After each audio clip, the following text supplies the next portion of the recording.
জার্মানির ভিসার অপেক্ষায় রয়েছেন ৮০,০০০ বাংলাদেশি শিক্ষার্থী।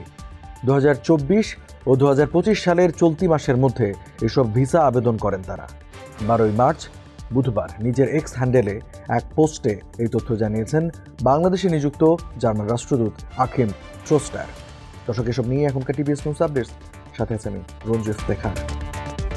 রাষ্ট্রদূত ট্রোস্টারের দেওয়া তথ্য অনুযায়ী ২০২৪ সালের প্রথম প্রান্তিকে ১০,৯৫৫ জন, দ্বিতীয় প্রান্তিকে ১০,৬৩৫, তৃতীয় প্রান্তিকে ১৬,৪৬৯ এবং শেষ প্রান্তিকে ১৪,৪৭৬ জন শিক্ষার্থী জার্মানির ভিসার জন্য আবেদন করেন। এছাড়া ২০২৫ সালের জানুয়ারি থেকে আজ পর্যন্ত আবেদন জমা পড়েছে ৮,৭৬২ জন শিক্ষার্থীর। এ নিয়ে মোট আবেদনের সংখ্যা দাঁড়িয়েছে ৭৯,৮৮০। ডয়েচে ভেলের তথ্যানুসারে জার্মানির ১৬টি প্রদেশের মধ্যে ১৪টিতে শিক্ষার্থীদের কোনো টিউশন ফি দিতে হয় না।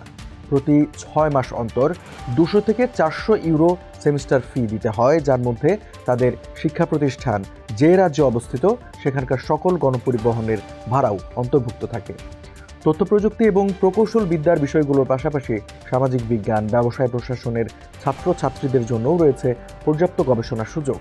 বাংলাদেশ থেকে যেসব শিক্ষার্থী জার্মানিতে আসে তাদের মধ্যে অনেকের স্কলারশিপ অর্থাৎ বৃত্তি থাকে, আর যারা বৃত্তি ছাড়া আসে তাদের জন্য খণ্ডকালীন কাজ করার সুযোগ রয়েছে।